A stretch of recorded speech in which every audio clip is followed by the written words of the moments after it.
학습자 변수 세 가지를 살펴보면 학습자의 나이라든가 학습자 개개인의 언어에 대한 능숙도, 그리고 학습자의 교육 배경, 이런 것들이 변수로 작용을 합니다. 그리고 교육적 변수도 한 세 가지를 살펴보면요. 학습 기능, 내가 무엇을 위해서 이것을 배우는가, 혹은 언어의 사용 상황, 이런 것들이 있겠고요. 그리고 필요 혹은 용도라고 하는 것이 교육적 변수가 되겠습니다. 5살 어린이에게 문법을 가르친다라고 할 때요. 이런 경우하고 성인을 가르치게 하는 경우하고는 조금 다르다는 걸 여러분 인식을 하셔야 되겠어요. 성인의 경우는요, 문법 교육이 가장 효율적이고 효과적으로 그 결과가 나타날 수 있는 그런 계층이 되겠습니다. 어린이들에게는요, 지금 제가 말했듯이 이게 투부정사야, 이게 세 가지 용법이 있어, 이걸 너희가 외워야 돼 라고 이야기해봐야 다 지나가는 얘기예요. 아이들은 배우는지 안 배우는지를 모르고 반복해서, 제가 나중에 영화로 보여드릴 텐데, 이제 그 영화에서 배우는 것과 같이 배우는 게 아이들에게 굉장히 효율적이고 효과적입니다. 그런데 성인의 경우는요, 명확하고 분명한 지시사항이 있다면 그런 내용들을 문법사항을 정확하게 인지하고 하는 것이 시간 단축을 할 수 있습니다. 여러분들 어린이들만 영어를 잘한다고 생각하는데 성인의 경우는 fast learner, 진짜 빠르게 학습할 수 있는 학습자거든요. 정말 중요한 장점이거든요. 그걸 간과하시면 안 되겠어요.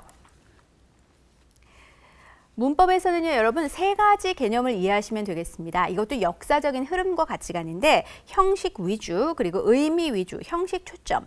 영어로 얘기할 때 형식 위주라고 하면은요, focus on forms, s까지 붙고요. 그다음 의미 위주, focus on meaning, 의미에. 그다음 이제 형식 초점이라고 focus on form, s가 없습니다. focus on form, instruction, 이렇게 세 가지를 나누게 됩니다.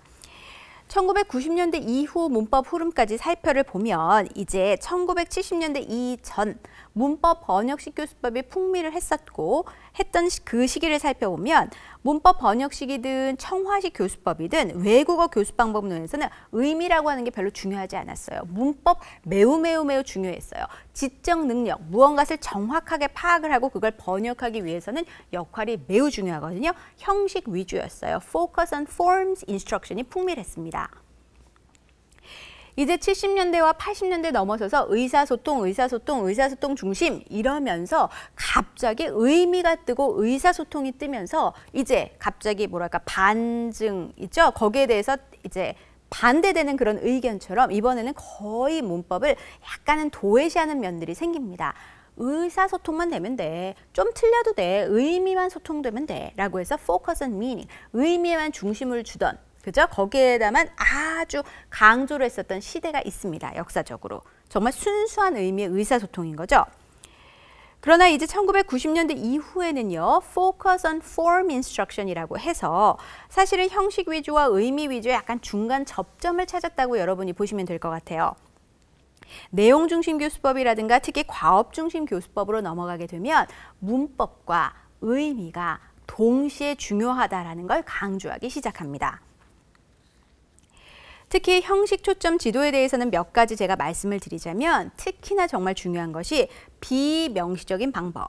문법 구조를요, 학습자들에게 다량으로 풍부하게 제공을 해서 내가 뭘 배우는지 유추할 수 있고 거기에 대한 풍부한 예문을 통해서 내용과 문법사항을 정확하게 인지하게 하는 것. 그것까지 다 알게 하는 것이 이 형식 초점 지도에 있어서의 가장 중요한 점이라고 할 수 있겠습니다.